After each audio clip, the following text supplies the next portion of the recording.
Technical examination lower grade వాళ్ళకు 4th paper వచ్చేసి painting from nature అనే ఎగ్జామ్ అనేది జరుగుతుంది. ఎగ్జామ్ టైం వచ్చేసి 2.5 గంటల పాటు ఉంటుంది. Maximum 50, minimum 20 marks, pass marks 20.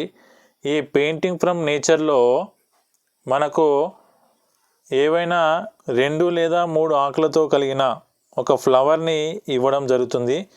ఆ ఫ్లవర్ అనేది మీకు ఎగ్జామ్ హాల్లో ముందు అక్కడ షో చేస్తూ అక్కడ పెడతారు, అక్కడ ఉంచడం జరుగుతుంది. దాని నుంచి మీరు నీటి రంగులను అంటే వాటర్ కలర్స్ను యూజ్ చేస్తూ మీరు దాన్ని డ్రా చేయవలసి ఉంటుంది. ప్రశ్న వచ్చేసి మీకు ఇవ్వబడిన ఒక పువ్వు ఆకులు గల ఒక ఫ్లవర్స్ అండ్ లీవ్స్ సంబంధించి రెమ్మను పెన్సిల్తో వేసి దాని సహజ సౌందర్యంను వర్ణించు విధముగా నీటి రంగులు ఉపయోగించి కుంచెతో పూర్తి చేయము. రెమ్మకు పువ్వు 2 లేదా 3 ఆకులు తప్పక ఉండవలను. మీకిచ్చిన డ్రాయింగ్ పేపర్నకు తగిన నిష్పత్తిలో చిత్రమును ఉంచవలను. పేపర్ సైజ్ వచ్చేసి 1/4 డ్రాయింగ్ షీటు. పరిశుభ్రతకు చిత్రము సరిగ్గా ఉన్నందుకు పరిశుభ్రతకు చూడముచ్చటగానున్న చిత్రమునకు ఎక్కువ విలువ ఉండును అనేది ప్రశ్న అనేది నీట్గా ఉండాలి, మంచిగా క్లియర్గా అక్కడ ఇచ్చిన ఫ్లవరు లీవ్స్ అనేటివి స్పష్టంగా అగుపడే విధంగా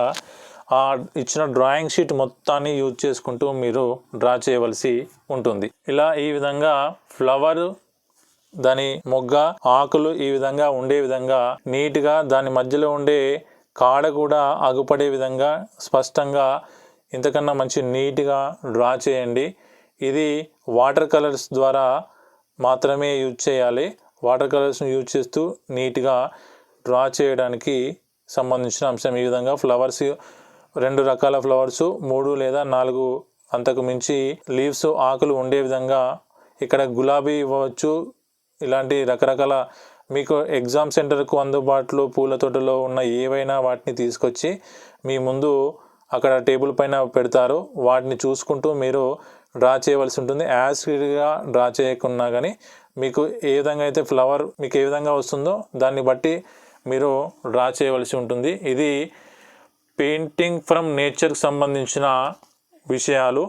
దీనికి సంబంధించిన ఎగ్జాంపుల్స్ అనేటివి కింద పీడిఎఫ్లో ఇస్తాను. వాటిని చూస్తూ మీరు వాటర్ కలర్స్ని యూజ్ చేస్తూ డ్రా చేయవలసి ఉంటుంది.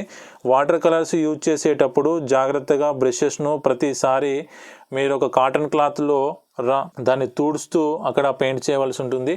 పెయింట్ చేసేటప్పుడు ఏమాత్రం వాటర్ ఎక్కువగా డ్రాయింగ్ షీట్ పైన పడినా ఆరడానికి టైం ఎక్కువ తీసుకుంటుంది కాబట్టి పోస్టర్ కలర్స్ వాడండి. పోస్టర్ కలర్స్ ద్వారా మంచిగా ఫ్లవర్స్ అనేటివి రావడం జరుగుతుంది. దానికి సంబంధించిన ఎగ్జాంపుల్స్ కొన్ని మీకు పీడిఎఫ్ రూపంలో ఉంటాను. దాన్ని నీట్గా మీరు పెన్సిల్తో ముందుగా రఫ్ స్కెచ్ వేసుకొని తర్వాత వాటర్ కలర్స్ ద్వారా మీరు డ్రా చేయండి. ఇది లోయర్ గ్రేడ్ టెక్నికల్ సర్టిఫికేట్ సంబంధించి పెయింటింగ్ ఫ్రమ్ నేచర్ సంబంధించిన అంశాలు. కంపల్సరీగా ఫ్లవరే ఉంటుంది. ఫ్లవర్ సంబంధించిన అంశాలు డ్రా చేయవలసి ఉంటుంది. ఇది పెయింటింగ్ ఫ్రమ్ నేచర్ సంబంధించిన ఎగ్జామ్ పేపర్ విధానం.